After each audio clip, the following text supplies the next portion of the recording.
오늘은 하나님을 아는 힘, 이런 제목으로 말씀을 전하도록 하겠습니다. 프란시스 베이컨은 아는 것이 힘이다, 이런 유명한 말을 했습니다. 그는 영국의 경험론 철학자요 정치가였습니다. 그는 근세 철학과 교육에 르네 데카르트와 함께 지대한 공헌을 끼친 그런 중요한 인물입니다. 베이컨의 이 말, 아는 것이 힘이다라고 하는 것은 경험적인 지식이 삶에 중요한 가치를 가져다 준다, 그런 의미예요. 경험적인 지식. 우리 성도님들도 경험적인 지식들이 있으실 겁니다.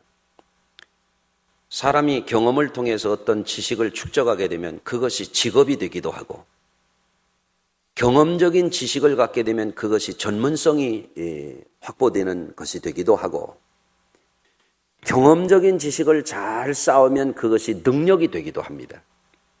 그러니까 이 경험적인 지식, 아는 것이 힘이다, 이 말은 대단히 아주 위대한 명제로 오늘날 학문이나 기술이나 모든 과학이나 이런 분야에서 다 받아들여지는 그런 유명한 명제입니다. 또 데카르트는 이 경험론에 반해서 또 합리론을 또 폈어요. 나는 회의한다, 고로 존재한다, 생각한다, 이거죠. 사람들이 이 사고력이 있고 논리력이 있고 지성과 이성, 논리와 체계를 갖추게 되면은 그것도 하나의 힘이 될 수 있습니다. 경험적인 지식도 힘이 되지만 논리적인 사고, 체계적인 사고, 합리적인 사고를 잘 할 수 있는 것도 하나의 힘이 될 수 있는 것이 사실입니다. 특히 오늘날 우리가 살아가는 이 시대에는 경험적인 지식이 굉장히 중요합니다. 그래서 그 사람이 어떤 경험적인 지식을 갖추고 있느냐에 따라서 그 사람이 힘이 생기는 거예요.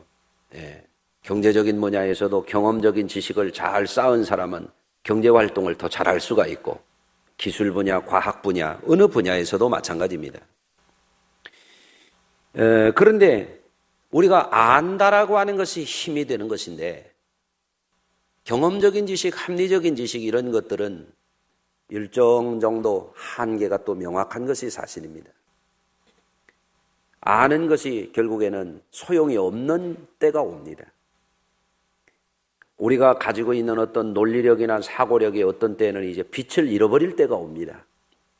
그때는 그 무엇도 힘이 되지 않습니다. 사람이 힘이 되지도 않고 돈이 힘이 되지도 않고, 우리가 소유하고 있는 어떤 경험적인 그런 능력이 아무런 힘이 되지 않고, 사람도 힘이 되지 않고, 누구도 우리에게 도움이 되지 않는 그런 때가 있습니다. 그럴 때 우리에게 힘이 되시는 분이 있습니다. 하나님이십니다. 영원하신 하나님, 전능하신 하나님, 우리를 구원하신 하나님, 우리에게 항상 소망의 빛을 비춰주시는 그 하나님을 아는 것이 우리에게 영원한 힘이 되는 것입니다. 저는 이 시간 하나님을 아는 것이 우리에게 힘이 된다라고 하는 이 말씀을 오늘 본문을 중심으로 함께 나누고자 합니다. 여러분, 사람들이 살아가는 데는 참 힘이 꼭 필요한 것인데요. 요즘 남북 간에는 대립과 긴장 관계가 아주 극도로 이렇게 어려운 상황을 만들어내고 있습니다. 남한은 경제력이 북한에 비해서 월등하게 강합니다. 남한의 경제적인 능력은 북한의 몇십 배에 이른다고 그럽니다. 여기에 비해서 북한은 군사력이 남한보다 강합니다. 병력도 많고 무기수도 많고 재래무기도 많고 미사일도 잘 쏘고,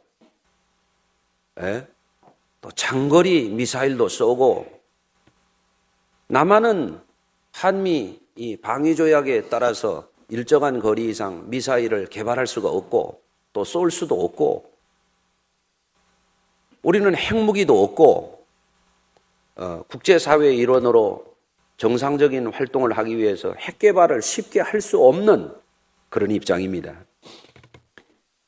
북한은 남한의 경제력을 두려워하는 것 같고 남한은 북한의 핵무장과 무력을 또 걱정하는 입장입니다. 남북 간에 지금 긴장이 첨예하게 지금 일촉즉발 어떻게 어디서 힘의 충돌이 일어날지 모르는 그런 상황으로 치닫고 있습니다. 여러분, 이럴 때에 우리 성도들은 엎친 데 덮친 격으로 정치적으로 군사적으로도 참 어려운 이 시기에 경제적으로 또 어렵다고 그러잖아요. 지난주만 하더라도 홍콩 지수, 상해 지수, 여러 경제 지표들이 어렵기 때문에 경제를 아는 분들은 지금 크게 걱정을 하고 있습니다. 아마 걱정을 않는 분들도 몇 계신데 뭘 몰라서 걱정을 안 하시는 것 같기도 하고 혹은 믿음이 있어서 또 걱정을 안 하시는 분도 있는 것 같기도 하고 그렇습니다. 오늘 특히 본문에서 우리는 느헤미야가 알았던 하나님, 영원한 힘이 되시는 그 하나님을 아는 그 믿음을 새롭게 하는 이 시간이 되시기를 바랍니다. 오늘 본문에서 이스라엘은 BC 597년 바벨론 왕 느부갓네살이 예루살렘을 침공해서 나라가 망했습니다. 이스라엘은 바벨론에 의해서 세 차례에 걸쳐서 왕족들, 귀족들, 기술 있는 사람들, 많은 사람들이 3차에 걸려서 잡혀갔습니다. 그리고 백성들은 뿔뿔이 흩어졌습니다. 여러분, 하나님께 구원받고 축복받은 저들이 왜 이런 일을 당하게 되었는가?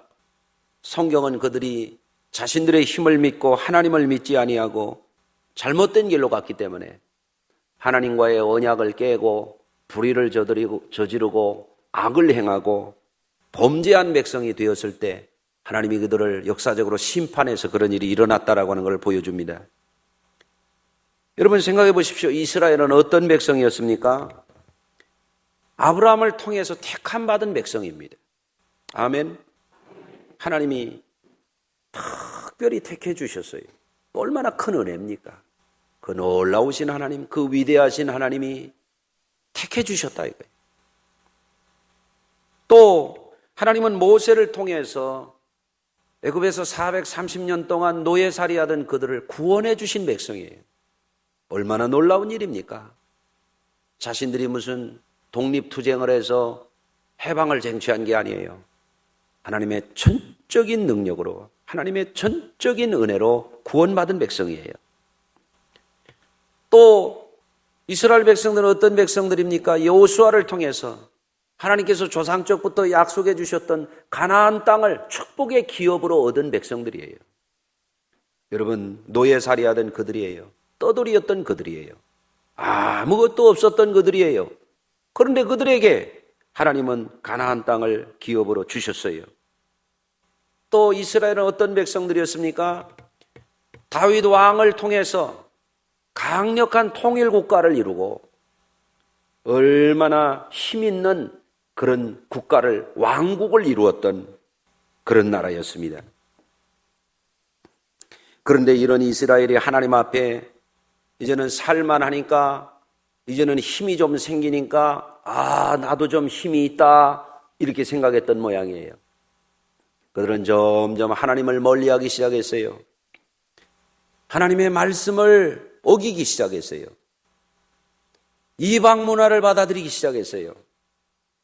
우상을 섬기기 시작했어요. 하나님의 언약을 배반했습니다.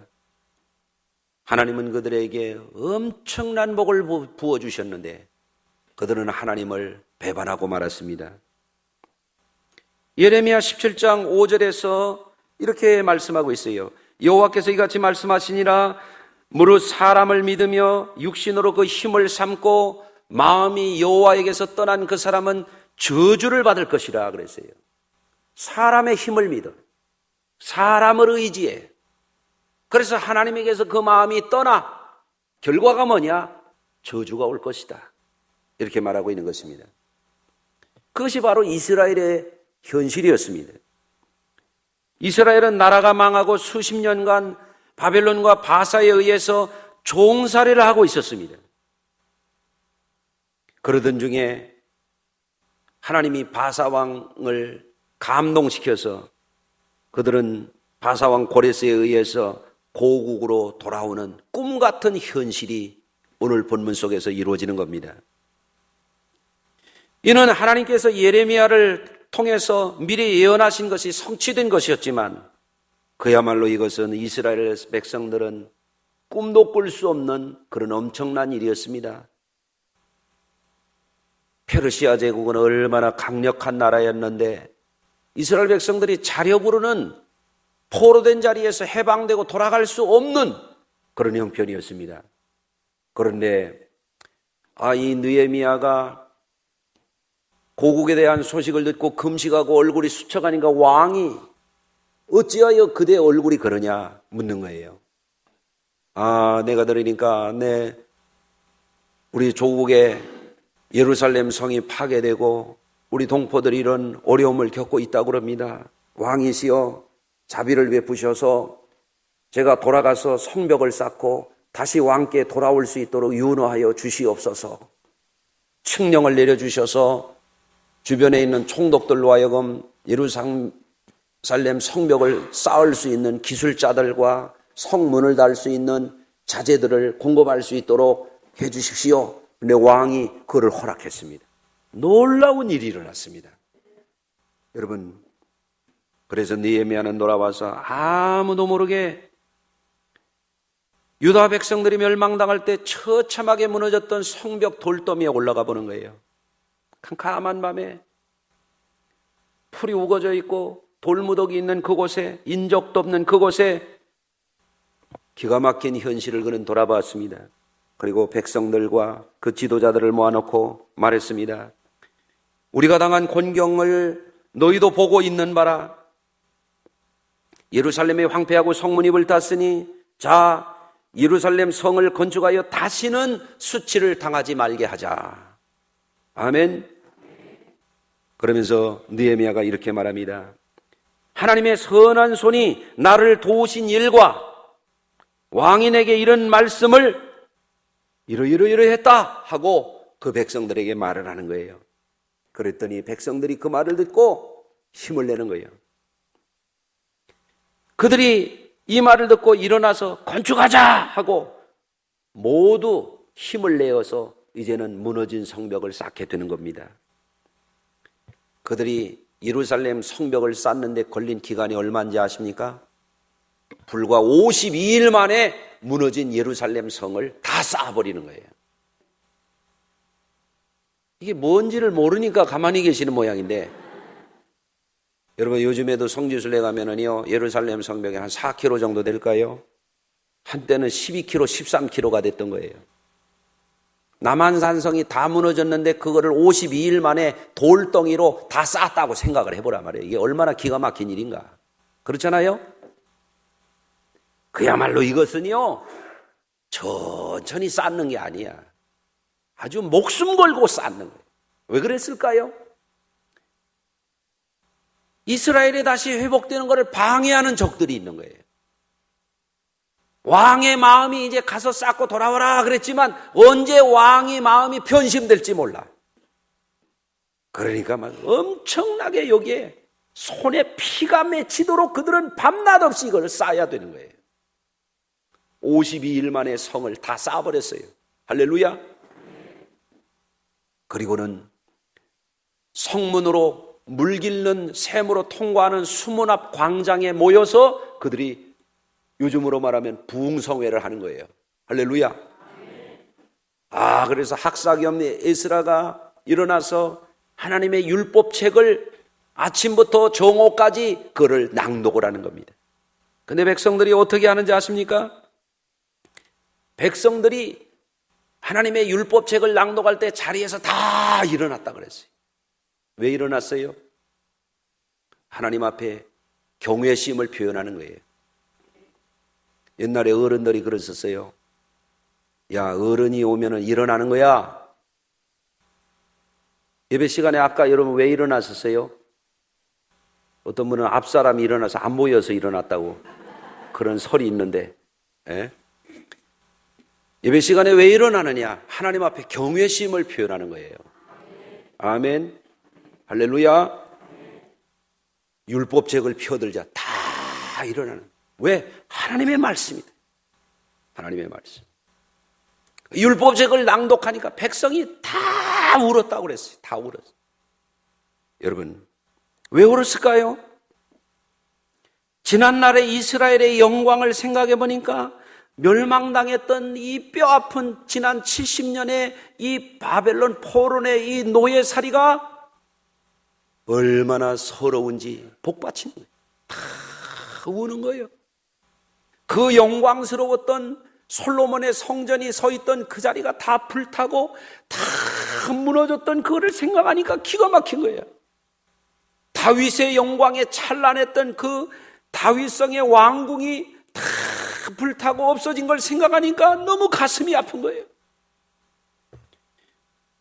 그들이 하나님을 두려워하지 아니하고 하나님의 언약의 말씀을 지키지 아니하고 살다가 이 철저하게 파괴되고 망한 나라를 생각하니까 기가 막히고 눈물이 나오는 거예요.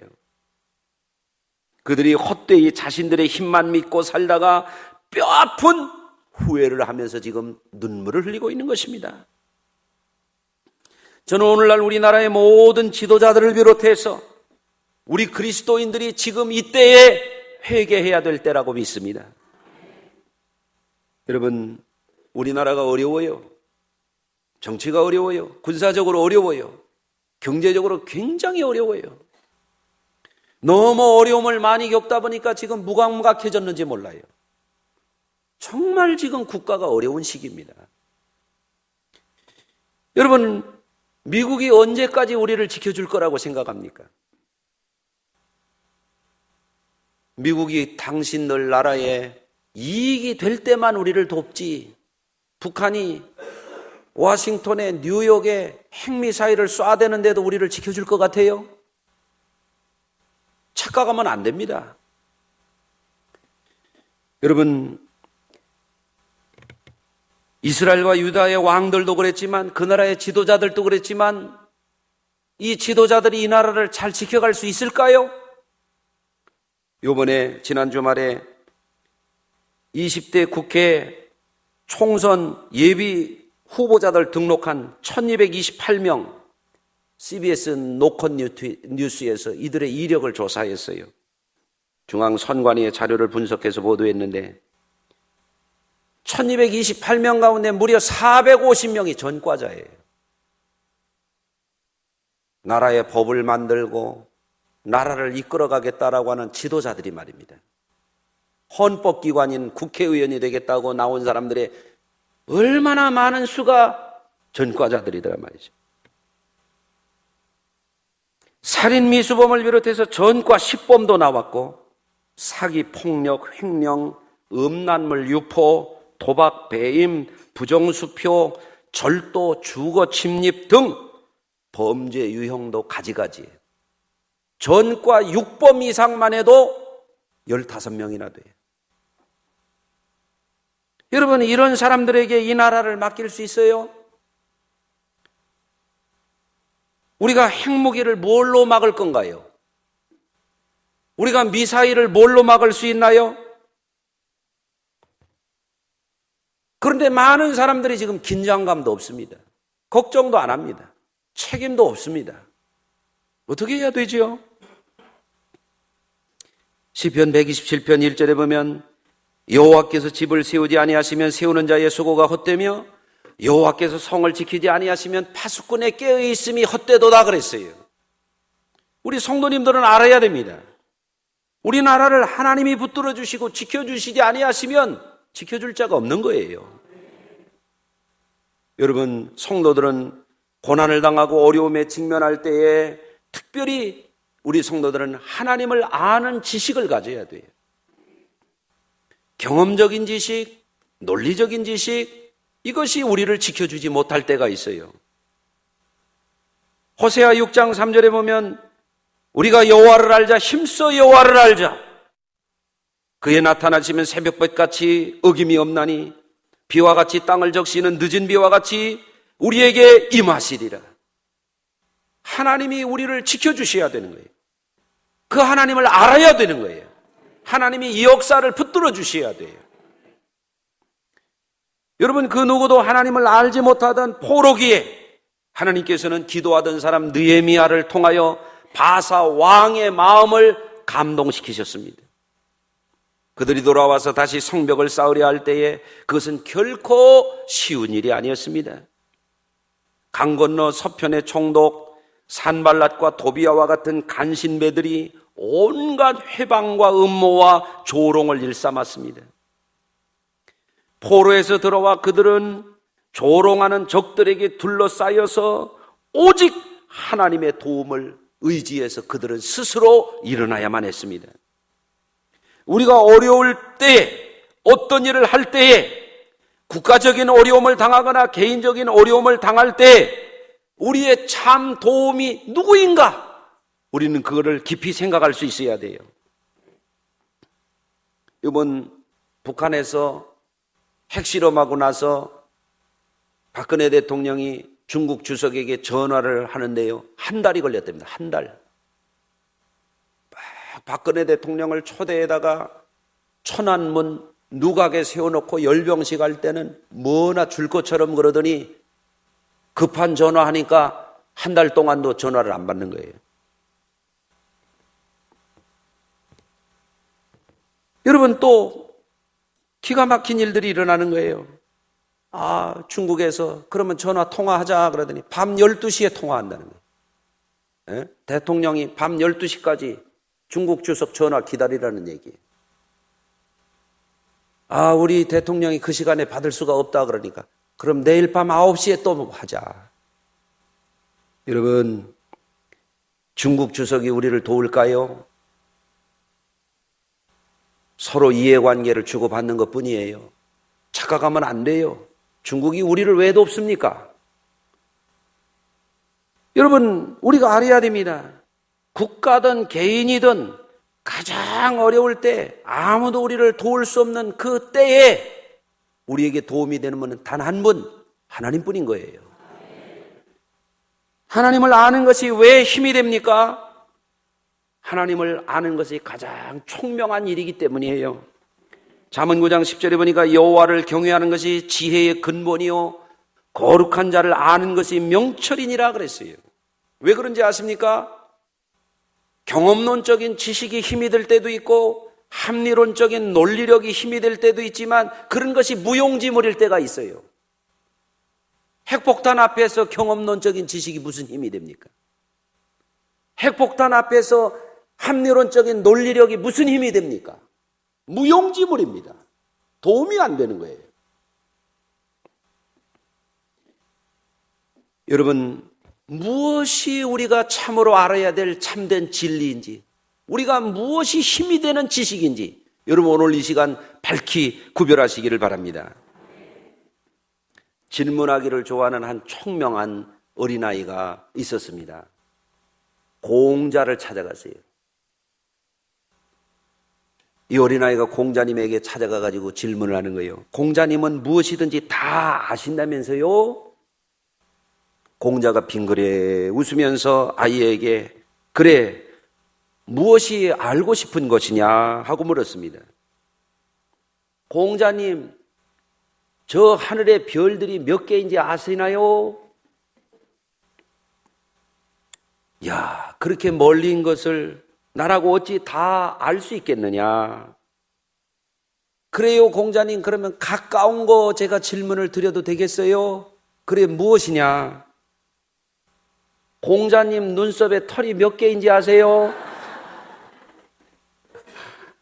공자가 하는 말이 가까운 것이라고 어찌 내가 다 알겠느냐? 여러분, 사람들이 생각합니다. 내가 군사를 좀 안다고. 내가 정치를 좀 안다고. 내가 과학을 좀 안다고 말이야. 내가 좀 논리적인 걸 좀 안다고. 공자에게 물어보세요. 뭘 아는지. 뭘 알아요, 알기는. 약간 아는 것이 힘이 좀 있을 뿐이에요. 그 힘이 조금 쓸 수 있을 뿐이에요. 그거 쓰다가 버릴 때가 오는 거예요. 그거 아무 도움이 안 될 때가 있는 거예요. 아멘. 그렇기 때문에 여호와를 아는 것이 총명이란 말이에요. 하나님을 아는 것이 힘이란 말이에요.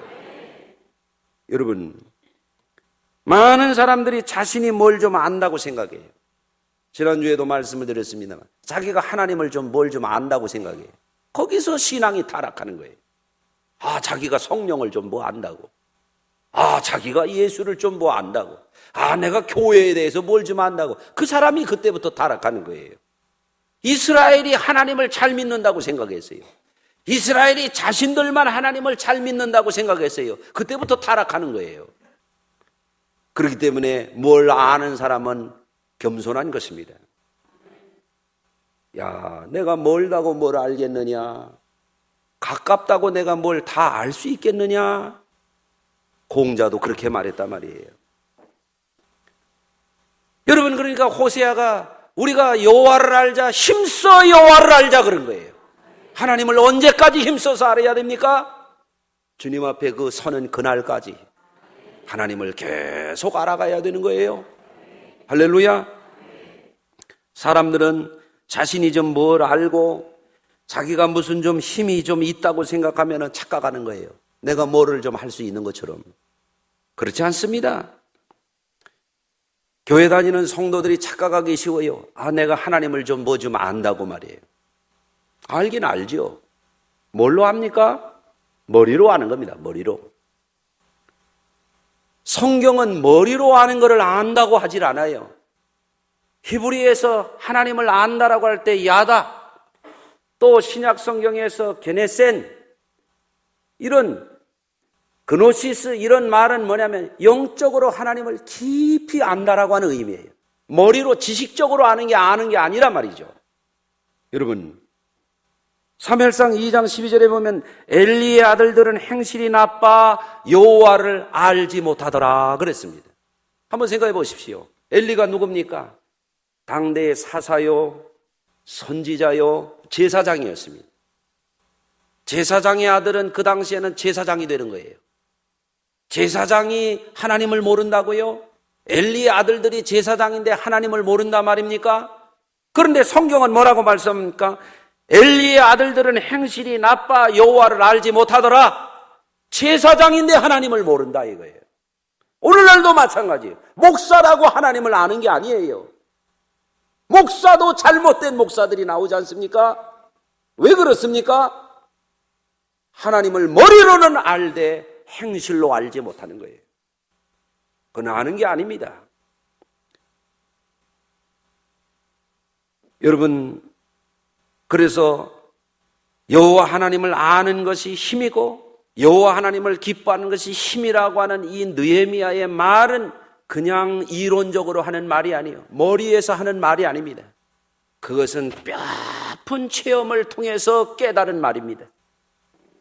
여러분, 하나님을 알고 하나님을 머리로만 아는 것이 아니라 전인격으로 알고 그분이 역사의 주관자요, 그분이 우리의 삶의 주관자라고 하는 것을 깨닫는 것이 우리 성도들에게 있어서 오늘 이 시간에 주어진 은혜가 되기를 바랍니다.